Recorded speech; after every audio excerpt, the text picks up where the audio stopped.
जय गुरु श्री गुरु प्रेमानंदे हरि हरि ओम हरि ओम।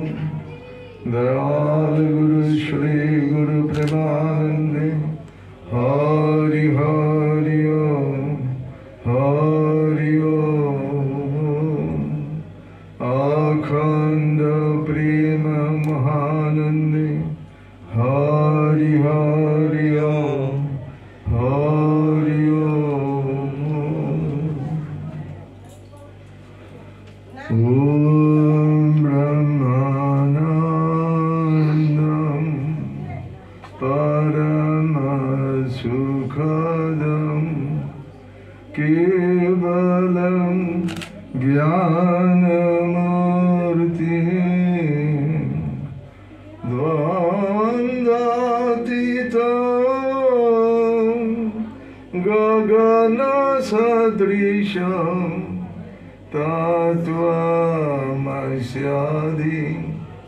लक्ष्यम् एकं नित्यं विमलमचलं सर्वदा साक्षीभूतं भावातीतं त्रिगुणरहितं सद्गुरुं तं नमामि। ॐ अस्मद्जातं जगत् सर्वं यस्मिन्नेव विलीयते येनेदं धार्यते चैव तस्मै श्री गुरवे नमः। ॐ श्री गुरवे नमः। ॐ श्री गुरवे नमः। ॐ श्री गुरवे नमः। अखंड संघेर संघगुरु परम पूज्यपाद श्री श्री बाबामुनि अखंड मंडलेश्वर श्री श्रीमद स्वामी स्वरूपानंद परमहंस देवेर रातुल चरणे आमार भक्तिपूर्ण प्रणाम निवेदन करी एवं आजकेर এই पवित्र यज्ञे श्री गुरुर आशीर्वाद अनुमति एवं अनुग्रह प्रार्थना करी।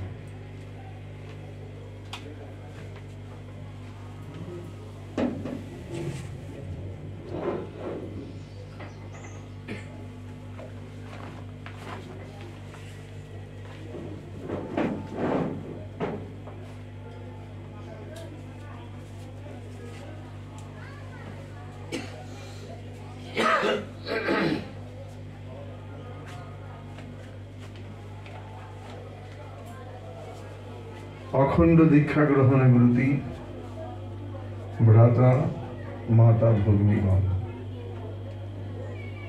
सनातन धर्मे दीक्षा एकटी अतीव गुरुत्वपूर्ण यज्ञ। যারা জীবনে দীক্ষার মর্যাদা রাখেন তাদের জন্য দীক্ষা সাধন জীবনের সিংহদ্বার। আজ সমাজে দীক্ষা প্রসঙ্গে ধারণা অত্যন্ত হালকা হয়ে গেছে, যে কারণে আজ মানুষ হাতের জল শুদ্ধ হবে মনে করে দীক্ষা গ্রহণ করে, কিন্তু দীক্ষার প্রকৃত উদ্দেশ্য তা নয়। সাধন জীবনের অন্যতম শ্রেষ্ঠ অধ্যায় হচ্ছে দীক্ষা। এই প্রসঙ্গে অবহিত হয়ে যারা দীক্ষা গ্রহণ করেন, দীক্ষা তাদের জীবনের পরম সম্পদ। আর যারা শুধুমাত্র সংস্কার বশে দীক্ষা গ্রহণ করেন, তাদের জীবনে দীক্ষার বিশেষ কোনো প্রভাব থাকে না। এই কারণেই আজ সমাজে কত দীক্ষিত জন আছেন, কিন্তু দীক্ষার যে প্রকৃত লক্ষ্য, সেই লক্ষ্যে আজ অনেকেই পৌঁছতে পারছেন না। ভ্রাতামাতা ভগ্নীগণ, পরম পূজ্যপাদ শ্রী শ্রী বাবামণি তিনি জীবনের প্রতিটি বিষয়ে আমাদের উপদেশ দিয়েছেন, পথ নির্দেশনা দিয়েছেন, এবং দীক্ষা প্রসঙ্গেও তিনি অত্যন্ত স্পষ্ট ব্যাখ্যা প্রদান করেছেন। আপনারা যারা আজকে এখানে দীক্ষা নিতে এসেছেন, তাদের কাছে নিবেদন করি, আমাদের আজকের এই দীক্ষার অধিবেশন দুইটি ভাগে বিভক্ত থাকবে। প্রথম ভাগে আপনারা জানবেন দীক্ষা বলতে বাবামণি কি বুঝিয়েছেন, দীক্ষা কি, দীক্ষা কেন, এবং দীক্ষা গ্রহণ করলে কি করতে হয়। এগুলো আপনারা মন দিয়ে শুনবেন এবং যদি বাবামণির কথাগুলো জীবনে আপনাদের গ্রহণযোগ্য বলে মনে হয়, আপনারা দীক্ষার মূল অধিবেশনে গ্রহণ করবেন। অখণ্ড সংঘে না বুঝে দীক্ষা এর কোনো স্বীকৃতি নাই। কাজে আপনারা শুনবেন এবং মনে মনে ব্যাখ্যা করবেন। যদি দেখেন যে বাবামণির কথাগুলো আপনার জীবনে অত্যাবশ্যক বলে আপনি মনে করছেন, সেই ক্ষেত্রে আপনি দীক্ষা নেবেন। আর যদি মনে বিন্দুমাত্র দ্বিধা থাকে, নিঃসংকোচে এই গৃহ থেকে নিষ্ক্রান্ত হয়ে যাবেন। এখানে এসেছেন বলেই যে দীক্ষাটি নিতে হবে তা নয়। যদি আপনাদের মনের সাথে বাবামণির কথা না মিলে, আপনারা গৃহে ফিরে যাবেন। বাবামণি স্বাধীনতায় বিশ্বাস করেন, অন্ধভাবে ধর্ম পালনকে তিনি স্বীকৃতি দেন। কাজেই আজকে এসেছেন বলেই দীক্ষা নিতে হবে তেমন নয়। বাবামণির কথাগুলো যদি আপনারা মনে প্রাণে গ্রহণ করতে পারেন এবং সারাটি জীবন এই কথাগুলো পালন করবেন বলে মনে আগ্রহ থাকে, সেই ক্ষেত্রেই আপনারা দীক্ষা নেবেন। ভ্রাতা মাতা ভগ্নীগণ, এই দুর্লভ মনুষ্য জীবন, এই দুর্লভ মনুষ্য জীবনের মূল লক্ষ্য হচ্ছে ভগবানকে পাওয়া। আমরা জাগতিক প্রপঞ্চে মজে যাই বলে সেই কথাটি ভুলে যাই, কিন্তু যারাই জন্মগ্রহণ করেছেন মানুষ হিসেবে, তাদের প্রকৃত লক্ষ্য হবে ভগবানকে লাভ করা।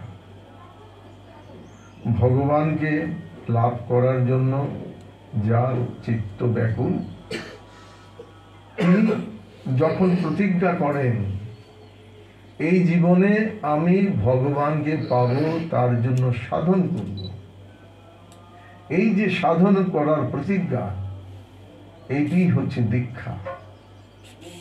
কোথাও গেলাম, আনুষ্ঠানিকতা হলো, কান মন্ত্র শুনলাম, দীক্ষা হয়ে গেল, এটি দীক্ষার প্রকৃত পরিচয় নয়।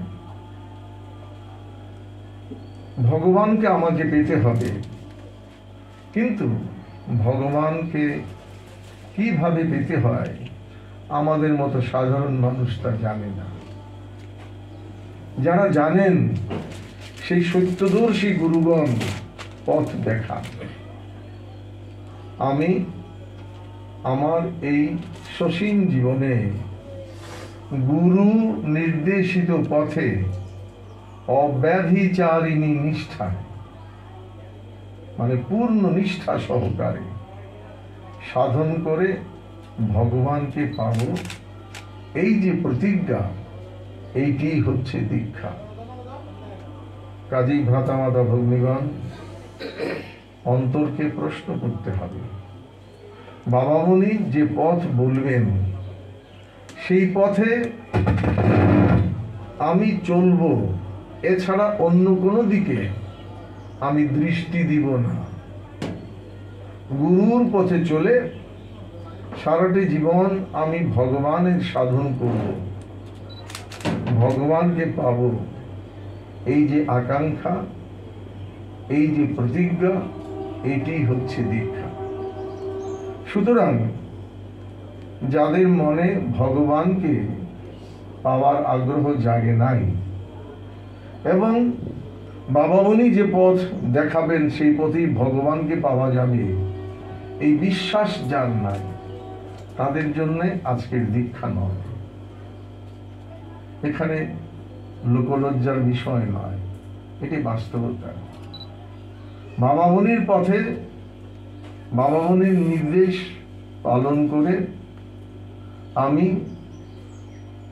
আমার এই ক্ষুদ্র জীবনে ভগবানকে পাওয়ার প্রতিজ্ঞা করছি, এইটি হচ্ছে অখণ্ড দীক্ষা। আর এই বিষয়টি আপনারা মনে মনে ধরে রাখুন। এতদিন যেভাবেই করেছেন, সাধনোচিত ফল লাভ করেছেন, আজকে থেকে কিন্তু এই অতীতকে ভুলে যেতে হবে। একমাত্র বাবা মুনি যা বলেছেন, এই জীবনে আমি সেই পথেই চলব। অনুরোধে, উপরোধে, লোভে, ভয়ে, কৌতূহল বশত আর অন্য কোনো দিকে যাব না। এই সংকল্প যদি আপনাদের থাকে, যাদের থাকে, তারাই দীক্ষা নেবেন। আর মনে যদি কারো দ্বিধা থাকে, নিঃসংকোচে চলে যাবেন। বাবা মুনির আশীর্বাদ আপনাদের প্রতি থাকবে। ভ্রাতা মাতা ভগ্নীগণ, বাবা মুনি আমাদেরকে যে সাধন পথ দেখিয়েছেন, এই সাধন পথ তিনটি মৌলিক বিষয়ের উপরে দাঁড়িয়ে আছে। আজকের এই দীক্ষাটিও সেই তিনটি মৌলিক বিষয়ের উপরে দাঁড়িয়ে আছে। প্রথম, বাবা মুনি অখণ্ড মণ্ডলেশ্বর শ্রী শ্রীমৎ স্বামী স্বরূপানন্দ পরমহংসদেব, তিনি হচ্ছেন আমাদের একমাত্র গুরু। অখণ্ড সংঘে তিনি ছাড়া গুরু নাই। অনন্ত ভবিষ্যৎ সামনে কত সিদ্ধ পুরুষেরা অখণ্ড সঙ্গে আবির্ভূত হবেন, কিন্তু গুরু একমাত্র এবং একমাত্র পরম পূজ্যপাদ শ্রী শ্রী বাবা মুনি। ভিন্ন সংঘগুলোতে একজন গুরু যদি দেহ রাখেন, তার স্থানে আরেকজন স্থলাভিষিক্ত হন, কিন্তু অখণ্ড সংঘে বাবা মুনি আজ ব্রহ্মরূপ ধারণ করে আছেন। তিনি জাগতিক ভাবে নাই, কিন্তু অনন্ত ভবিষ্যৎ কাল পর্যন্ত একমাত্র তিনি হচ্ছেন গুরু। এই বিশ্বাসটি আপনি অন্তরে ধরে রাখতে পারবেন কিনা? অখণ্ড সঙ্গে হয়তো একজন কীর্তিমান পুরুষ বা মহিলার আবির্ভাব হলো, আপনি তাকেই কি গুরু বলবেন? না। কাজে একমাত্র গুরু হচ্ছেন ভগবান।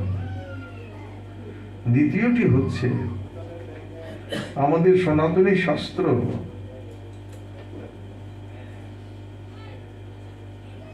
ভগবানকে পাওয়ার পথ নির্দেশ করতে গিয়ে বলেছেন, ভগবানকে এক পথে সাধন করে লাভ করতে হবে।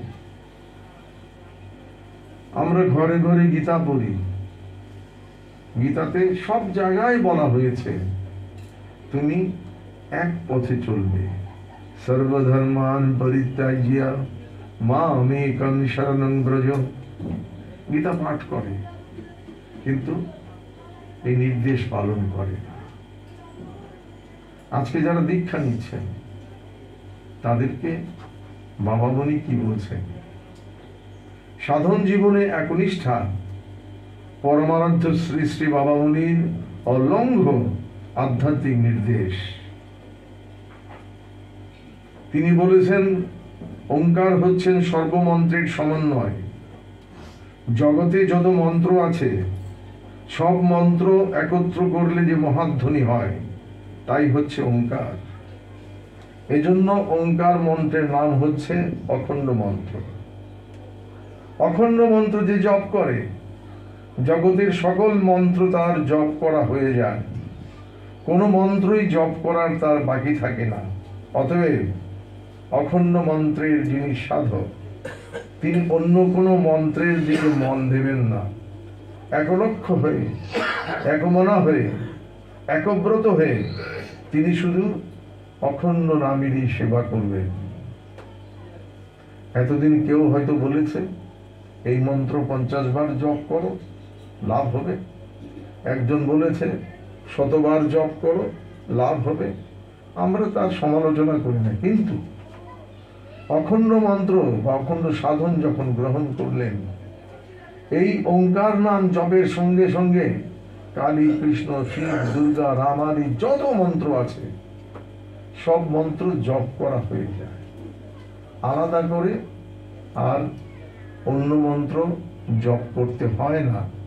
এবং বাবা মনি সুস্পষ্ট ভাবে বলেছেন আমার কাছে যারা দীক্ষা নেবে তারা একমাত্র এই ওঙ্কার নাম জপ করে সন্তুষ্ট থাকবে।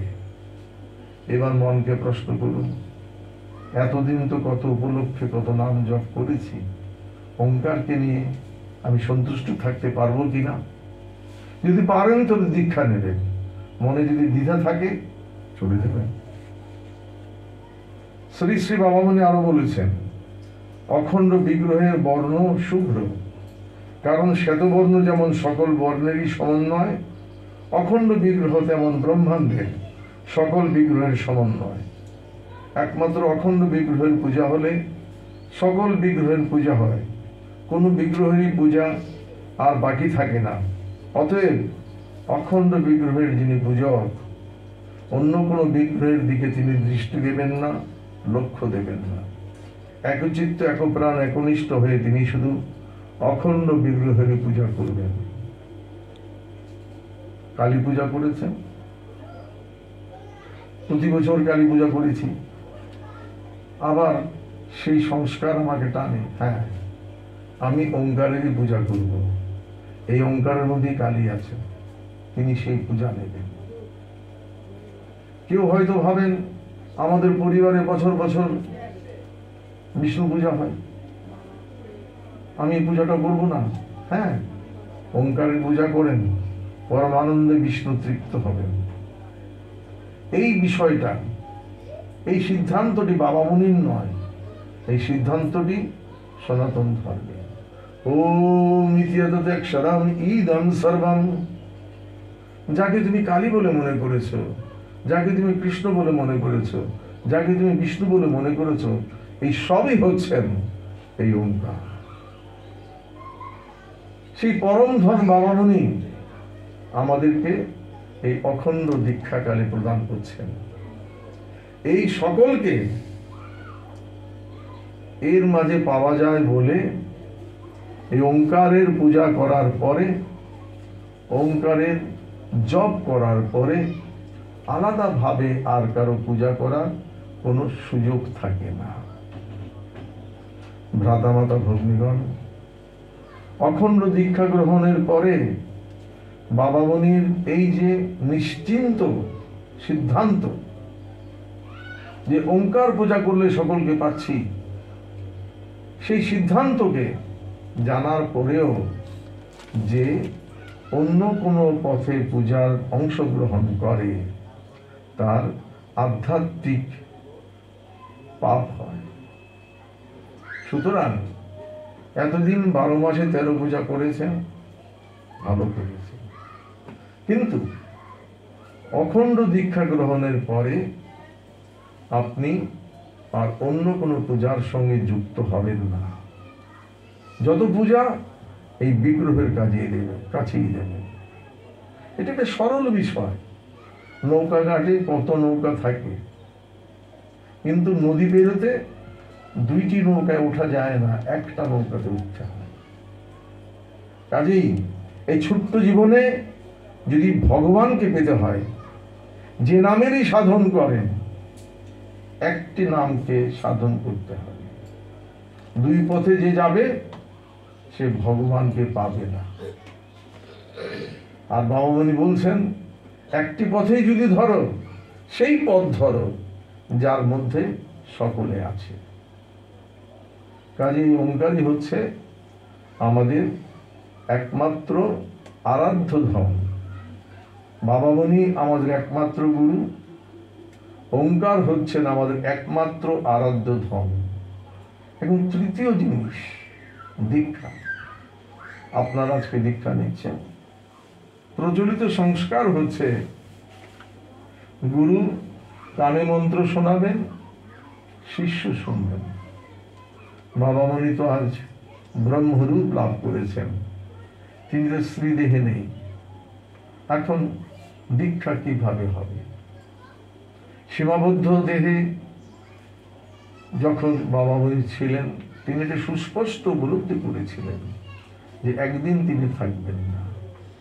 এই জন্য তিনি শতবর্ষ পূর্বে সিদ্ধান্ত দিয়েছিলেন, আমার মুখ থেকে অভয় মন্ত্র শুনে নিলে তোমার যে উপকার হবে, আমার নিজেরই আদেশেই যে আমার প্রতিমূর্তির সামনে দাঁড়িয়ে যদি এই মন্ত্র নাও, তবে তাতেও তোমার সেই উপকারী হবে। আমার প্রিয় ভক্তদের জন্য এটি আমার চিরন্তন অঙ্গীকার।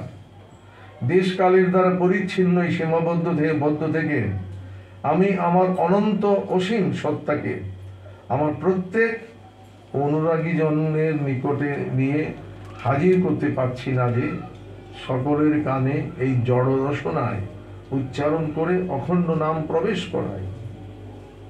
প্রাণে যা রুচি আছে যে মহামন্ত্র সাধন করবে, সে যেন কোনো কালে কোনো যুগে আমার পার্থিব দেহের অনুপস্থিতির দরুন নিজেকে এই মঙ্গল মধু থেকে বঞ্চিত দেখে ব্যথিত না হয়।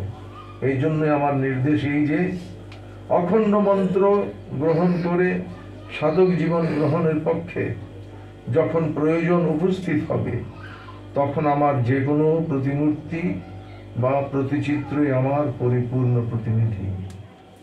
পরম পূজ্যপাদ শ্রী শ্রী বাবামণির পূর্ণ প্রতিচিত্র তার প্রতিনিধি। এবং তিনি বলছেন যে আমার এই পূর্ণ প্রতিনিধির সামনে দাঁড়িয়ে যে অখণ্ড মন্ত্র ওঙ্কারকে গ্রহণ করবে, সে আমার শিষ্য হবে। এই হচ্ছে আমাদের দীক্ষা। কেউ যদি মনে করেন আমি নিজে নিজেই গ্রহণ করব, বাবামণি তাকেই গ্রহণ করে। আমাদের এখানে পরম সৌভাগ্য যে বাবামণি কণ্ঠটি ধারণকৃত আছে। আপনারা সেটি শুনবেন, সেটি শুনে তারপরে বাবামণির পক্ষে গিয়ে তাকে প্রণাম করে এই নামটি জীবনভর গ্রহণ করার, সাধন করার প্রতিজ্ঞা করবেন। আপনারা বাবামণির সন্তান হবেন। এইটি হচ্ছে অখণ্ড দীক্ষার তৃতীয় মূল বিষয়। ভ্রাতামাতা ভগ্নীগণ, কারো মনে যদি দ্বিধা থাকে যে সব সঙ্গে দেখি এক গুরু গেলে আরেক গুরু আসেন, কাজেই আমার তো তেমন দরকার, অখণ্ড দীক্ষা তার জন্য নয়। কেউ যদি মনে করেন 12 মাসে 13 পূজা করব, অখণ্ড দীক্ষা তার জন্য নয়। কেউ যদি মনে করেন যে কান মন্ত্র ছাড়া দীক্ষা হবে না, অখণ্ড দীক্ষা তার জন্য নয়। এই 3টি জিনিস, বাবামণি আমাদের একমাত্র গুরু, ওঙ্কার আমাদের একমাত্র সাধনার ধন, এবং বাবামণি যে বলেছেন আমার প্রতিচিত্র আমার পূর্ণ প্রতিনিধি, এবং এর সামনে দাঁড়িয়ে যে অখণ্ড মন্ত্র গ্রহণ করবে সে আমার শিষ্য হবে। এই তিনটি মৌলিক বিষয় আমরা আমাদের দীক্ষার মূল বিষয় বলে মনে করি। ভ্রাতা মাতা ভগ্নীগণ, এখন আপনারা চিন্তা করে দেখুন যে তিনটি বিষয় আপনাদের দ্বারা পূর্ণ আনন্দ সহকারে পালন করা সম্ভব কিনা। যদি সম্ভব মনে করেন, আবারও বলি, বাবামণিকে সাধারণভাবে আপনি পা ধরে প্রণাম করতে পারবেন না। পরম সৌভাগ্যবান যদি কেউ থাকেন তিনি পারবেন, কিন্তু আমি বাবামণিকে আর এই গুরুচরণ ধরে প্রণাম করতে পারবো না। কিন্তু তবুও এই বাবামণি আমার একমাত্র গুরু। আমি সকল সাধনের প্রতি শ্রদ্ধা আছে, কিন্তু ভিন্ন ভিন্ন ভাবে আমি অন্য কোনো সাধনে যুক্ত হব না। সকল শ্রদ্ধা আমি ওঙ্কারের মাঝেই সমর্পণ করব এবং ওঙ্কারের মাঝে সকলকে পাব। এবং এই শ্রী শ্রী বাবামণি বলেছেন আমার প্রতিচিত্র আমার পূর্ণ প্রতিনিধি। এই প্রতিনিধির সামনে দাঁড়িয়ে যে অখণ্ড মন্ত্র নেবে সে আমার দীক্ষিত হবে। এই তিনটি বিশ্বাস যাদের আছে আপনারা চিন্তা করুন। যদি পূর্ণ বিশ্বাস থাকে আমাদের মূল পর্বে আপনারা অংশগ্রহণ করবেন, আর যদি কোনো দ্বিধা থাকে তবে নিঃসংকোচে এই ঘর থেকে চলে যাবে। ভ্রাতা মাতা ভগ্নীগণ, হ্যাঁ, আমি বাবামণিকেই একমাত্র গুরু বলে জানি। ওঙ্কার ছাড়া আমি আর কোনো মন্ত্রের সাধন করব না। এবং এই শ্রী শ্রী বাবামণির পূর্ণ প্রতিচিত্রের সামনে দাঁড়িয়ে অখণ্ড মন্ত্র শুনলাম, এটাকে দীক্ষা বলে মনে করলাম। আমি কি ভগবানকে পেলাম? এবার জানতে হবে ভগবানকে পাওয়ার জন্য বাবামণি কি পথ দেখিয়েছে। আমার দরজা খুলে গেল, ভগবানকে পাওয়ার পথ জানলাম। এখন দীক্ষিত হওয়ার পরে কি করতে হবে এইটি শুনুন। শ্রী শ্রী বাবামণি বলেছেন যদি ভগবানকে পেতে চাও নিষ্ঠার সঙ্গে সাধন করতে হবে। ইনি সাধনের একটা প্রকরণ দান করেছেন, সেখানে দিনে রাত্রে 4 বার ব্যক্তিগত উপাসনা করতে হবে। আমরা এতদিন যখন ভালো লেগেছে ঠাকুরকে প্রণাম করেছি, কিন্তু বাবামণি বলছেন যে অখণ্ড দীক্ষা গ্রহণ করবে তাকে 4 বেলা উপাসনা করতে হবে। আমি আমার এই জীবনটা যে অস্থায়ী নশ্বর, এই বোধ যদি না আসে ভগবানে তো আমার বিশ্বাস আসবে না। এই চিন্তা থেকে ঋষিগণ ত্রিসন্ধ্যার ব্যবস্থা করেছিলেন। ব্রাহ্ম মুহূর্তে ভোরবেলা সারাটি রাত একেবারে ঘুটঘুটে আধার, মনে হয় আধারের বুঝি শেষ নাই। কিন্তু যেই ভোরবেলা সূর্য উঠতে থাকে এই ঘুটঘুটে আধার কেটে যায়। অর্থাৎ প্রকৃতি বলছে এই আধার যে সারাটি রাত্র রাজত্ব করে সেও স্থায়ী কিছু নয়, অস্থায়ী। কাজেই আমার এই জীবন, আমার শিক্ষা আছে, দীক্ষা আছে, শক্তি আছে, অর্থ আছে, সম্পদ আছে, প্রতিপত্তি আছে, এটিও স্থায়ী নয়। কাজেই এই প্রাকৃতিক এই সন্ধিক্ষণে ভগবানকে স্মরণ করা। এরপরে সূর্য উঠে, সূর্যের তেজ প্রখর থেকে প্রখরতর হয়, মনে হয় সূর্যের তেজ সব কিছুকে জ্বালিয়ে দেবে। কিন্তু মধ্যাহ্নের পরে এই তেজ আবার স্তিমিত হতে থাকে। অর্থাৎ এই প্রচন্ড যে সূর্য কিরণ সেও স্থায়ী নয়, চিরস্থায়ী যে, তার জন্য আমি প্রার্থনা করব সূর্য তেজ স্থায়ী নয়, আমার এই দেহ স্থায়ী নয়। যিনি চিরস্থায়ী সেই ভগবানের জন্য আমি সাধন করব মধ্যাহ্ন। ধীরে ধীরে দিনের আলো কমতে থাকে। সারাদিন সমগ্র জগৎকে আলোকিত করেছিল যে দিনের আলো, সন্ধ্যায় তা কমতে কমতে আবার আধার নামে। অর্থাৎ এই আলো সর্বশক্তিমান নন, আমার এই দেহটিও সর্বশক্তিমান নন। এই তিনটি সন্ধিক্ষণে অর্থাৎ নিজের সীমাবদ্ধতা চিন্তা করে যিনি শাশ্বত সনাতন সেই ভগবানকে সাধন করার সিদ্ধান্ত ঋষিগণ দিয়েছিলেন। এর জন্য আর্য যুগ হতে ত্রিসন্ধ্যার ব্যবস্থা। বাবা উনি আমাদের জন্য আরেকটি সন্ধিক্ষণ দিয়েছেন। এই যে আমি এখন সজাগ, আমার প্রত্যেকটি ইন্দ্রিয় আমার অধীন, কিন্তু যখন আমি ঘুমিয়ে পড়ব ইন্দ্রিয়গুলো শিথিল হয়ে পড়ে।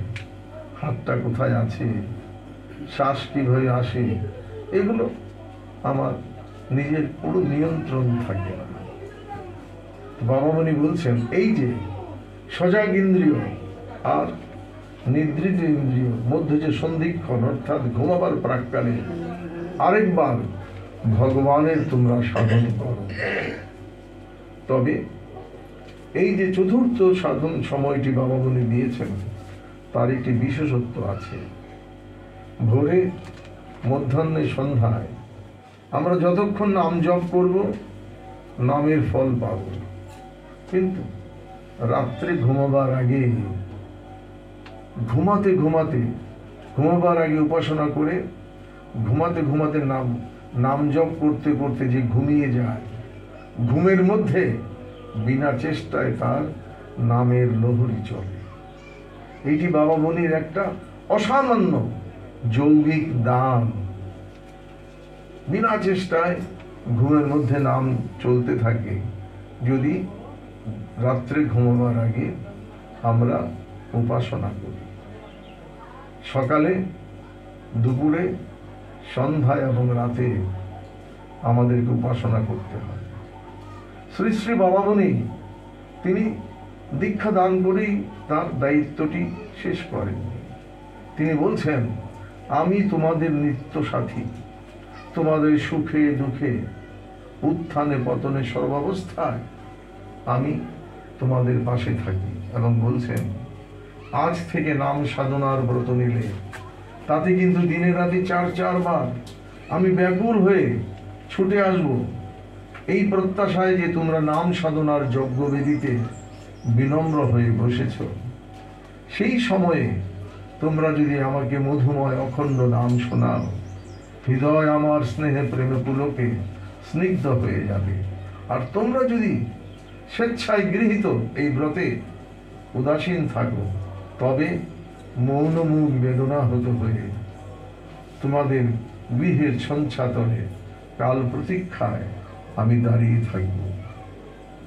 ভ্রাতামাতা ভগ্নীগণ, সম্ভবত একমাত্র এই অখণ্ড দীক্ষাতেই বলা হয়, সব কথা শোনার পরে আপনার যদি পছন্দ হয় আপনি দীক্ষা নেবেন, যদি মনের সাথে মিল না খায় আপনি স্বচ্ছন্দে বেরিয়ে যাবেন। কাজেই এই অখণ্ড দীক্ষা যারা নেন তারা স্বেচ্ছায় নেন। অখণ্ড উপাসনা করতে দীক্ষা নিতে হবে বাবা মনি কথা বলেননি। অখণ্ড দীক্ষা গৃহে ঢুকেছেন, দীক্ষা নিতে হবে, আমরা এই কথা বলি না। বাবা মনির কথাগুলি বিবেচনা করেন, বিবেচনা করে যদি আপনার পক্ষে সর্বাংশে গ্রহণীয় বলে মনে করেন দীক্ষা নেবেন। তিলমাত্র দ্বিধা যদি থাকে নিশ্চিন্তে ছুটে যাবে। তো যাই হোক, 4 বেলা উপাসনা করতে হবে। যে অখণ্ড দীক্ষা নেবে, দীক্ষা নিলেই হলো না, 4 বেলা উপাসনা করতে হবে, এটি আমাদের প্রথম কর্তব্য। পরম পূজ্যপাদ শ্রী শ্রী বাবা মুনি আমাদেরকে জীবনে চলার পথে সকল উপদেশ দিয়ে গেছেন।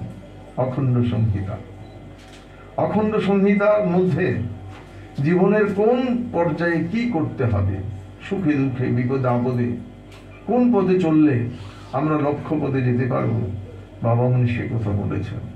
এবং দেখা গেছে ভক্তি ভরে যারা নিয়মিত প্রতিদিন অখণ্ড সংহিতা পড়ে, জীবনের কঠিনতম সময়ে যখন প্রাণে বড় উচ্চাটন, কি কর্তব্য বিমূঢ়, কি করব জানতে পারছি না, সেই সময়ে ভক্ত যদি ভক্তি ভরে অখণ্ড সংহিতার যে কোনো খণ্ডে যে কোনো অধ্যায় পাঠ করে, সেই অধ্যায়ের মধ্য দিয়ে বাবা মনি আমাদের করণীয় সম্পর্কে সিদ্ধান্তটি দিয়ে দেন। শুনতে একটু অলৌকিক মনে হয়, কিন্তু লক্ষ লক্ষ জনের জন্য এটি বাস্তব সত্য। এ কারণে আমাদেরকে 4 বেলা উপাসনা করতে হবে, প্রতিদিন কিছু সময় অখণ্ড সংহিতা পাঠ করতে হবে বা শ্রবণ করতে হবে। বাবা মনি আমাদেরকে সকলকে আপন করার শিক্ষা দিয়েছেন এবং সকলকে আপন করার একটি কীর্তন দিয়েছেন, হরিও। সকলকে আপন করার ঘোষণা বাণী, আপনার জীবন আপনার সাধন, সকলকে আপন করার জন্য। এজন্য প্রত্যেক অখণ্ডকে প্রতিদিন কিছুক্ষণ হরিওম কীর্তন করতে হয়। অবশ্য বিস্তৃতভাবে যারা ব্যক্তিগত উপাসনা করেন, এই উপাসনার মধ্য দিয়েও হরিওম কীর্তনটি হয়ে যায়। এই বিষয়ে আমি পরে বলব। 4 বেলা উপাসনা, নিত্য অখণ্ড সংহিতা পাঠ, হরিওম কীর্তন। বাবা মনি আমাদেরকে ওঙ্কারের সাধন দিয়েছেন, ব্রহ্ম গায়ত্রী আমাদেরকে জপ করার অধিকার দিয়েছেন। এইটি আগে শুধুমাত্র ব্রাহ্মণদের জন্য ছিল। স্ত্রী জাতি এবং ব্রাহ্মণেতর জাতি সমূহ ওঙ্কার সাধন করতে পারে নাই। ব্রহ্ম গায়ত্রী উচ্চারণ তো দূরের কথা, শ্রবণ করতে পারে নাই। বাবা মনি সেই সংকট থেকে আমাদেরকে ত্রাণ দিয়েছেন যে তোমরা সবাই ব্রাহ্মণ হয়ে যাও, আমি তোমাদেরকে ব্রাহ্মণত্বের অধিকার দিচ্ছি। ব্রাহ্মণ হয়ে যখন তুমি ব্রহ্ম গায়ত্রী গাইবে, ওঙ্কারের সাধন করবে, তখন তো আর কেউ ত্রুটি ধরবে না। এ কারণে অখণ্ড দীক্ষা যারা গ্রহণ করে তাদেরকে ব্রাহ্মণোচিত সুচিতা, পবিত্রতা, সাধন, ত্যাগের অনুশীলন করতে হবে। এতদিন যথেচ্ছভাবে আমরা জীবনযাপন করেছি, কিন্তু অখণ্ড দীক্ষা গ্রহণের পরে এই দেহকে শুচিশুদ্ধ রাখতে হবে। প্রস্রাবান্তে জলশৌচ, মলত্যাগান্তে স্নান অথবা কোমল জলি, এগুলো করতে হবে। যেভাবে সম্ভব এই দেহটাকে একটা ঠাকুরের মন্দির মনে করে তাকে পবিত্র রাখতে হবে। এটি হচ্ছে অখণ্ডদের 4র্থ কর্তব্য। 5ম কর্তব্য হচ্ছে ব্রাহ্মণত্বের পরিচয় হচ্ছে আত্মোৎসর্গে। যে অখণ্ড দীক্ষা গ্রহণ করবে তাকে সাধ্যমতো আর্থিক, মানসিক, কায়িক ত্যাগ স্বীকার করতে হবে অপরের কল্যাণে। এবং 6ষ্ঠ বিষয়টি হচ্ছে সপ্তাহে 1 দিন সমবেত উপাসনা করতে হবে। যেখানে অখণ্ড মণ্ডলী আছে সেখানে অখণ্ড দীক্ষিত জন যারা সপ্তাহে 1টি দিন এই উপাসনায় যোগদান করবেন। বাবা মনি বলেছেন, যারা আমার প্রাণপ্রিয় অনুষ্ঠান সমবেত উপাসনায় নিয়মিত যোগদান করবে না, তারা এক্ষুনি আমার শিষ্যত্ব ত্যাগ করবে। কাজেই আমাদেরকে সপ্তাহে 1টি দিন সমবেত উপাসনা করতে হবে। যেখানে মণ্ডলী নাই, পরিবারের ছোট বড় সকলকে নিয়ে এবং প্রতিবেশীদের মধ্যে সজ্জনদেরকে নিয়ে সপ্তাহের একটি নির্দিষ্ট সময় আমরা উপাসনা করব। বিদেশে আছে একা, পরিবারেরও কেউ নাই, এই সুধী সজ্জন পাওয়া যাবে না, সেখানেও সপ্তাহের একটি নির্দিষ্ট সময় একা একা বসবো, ভাববো আমার পাশে ভক্তজনেরা সমবেত হয়েছেন, আমি একক উপাসনার মাধ্যমে সমবেত উপাসনা করব। এই 4 বেলা ব্যক্তিগত উপাসনা, নিত্য অখণ্ড সংহিতা পাঠ, নিত্য হরিওম কীর্তন, ব্রাহ্মণোচিত শুচিশুদ্ধ জীবনযাপন, ব্রাহ্মণোচিত ত্যাগের অনুশীলন এবং সপ্তাহে একটি দিন সমবেত উপাসনায় যোগদান, এইটি অখণ্ড দীক্ষিতের মাত্র অবশ্য কর্তব্য। ভ্রাতামাতা ভগ্নীগণ, এবার আপনাদের সিদ্ধান্ত নেবার পালা, আপনাদের সিদ্ধান্ত নেবার পালা। এই 9টি মৌলিক বিষয় আমি আপনাদের কাছে আবারও নিবেদন করব। যদি এই 9টি বিষয় পূর্ণ আনন্দ, শ্রদ্ধা, ভক্তি সহকারে আপনি জীবনে গ্রহণ করতে পারেন, আপনি আজকের অখণ্ড দীক্ষা গ্রহণ করবেন। আর যদি মনে বিন্দুমাত্র, আমি সবিনয়ে বলি, বিন্দুমাত্র দ্বিধা যদি থাকে, নিঃসংকোচে চলে যাবেন। বাবা মনির আশীর্বাদ আপনার জন্য থাকবে। প্রথম, বাবা মনি হচ্ছেন আমাদের একমাত্র গুরু, ওঙ্কারই হচ্ছে আমাদের একমাত্র সাধনার ধন। শ্রী শ্রী বাবা মনির পূর্ণ প্রতিচিত্রের সামনে তার সুকণ্ঠ জাত নামটি শুনলাম, এটি আমার অখণ্ড দীক্ষা। আমি 4 বেলা উপাসনা করব, আমি প্রতিদিন অখণ্ড সংহিতার কিছু অংশ পাঠ করব, আমি প্রতিদিন হরিওম কীর্তন করব, আমি ব্রাহ্মণোচিত শুচিশুদ্ধ জীবনযাপন করব, আমি ব্রাহ্মণোচিত ত্যাগের অনুশীলনের চেষ্টা করব এবং সপ্তাহে একদিন আমি সমবেত উপাসনায় যোগদান করব। আমি আমার বক্তব্যের এখানে ইতি টানছি। আপাতত আপনাদের মধ্যে এবার সিদ্ধান্ত নেবার পালা। স্বল্পক্ষণ আমরা অপেক্ষা করব। যদি আপনাদের মধ্যে কারো দ্বিধা থাকে, অনুগ্রহ করে এই কক্ষ থেকে নিষ্ক্রান্ত হয়ে যাবেন।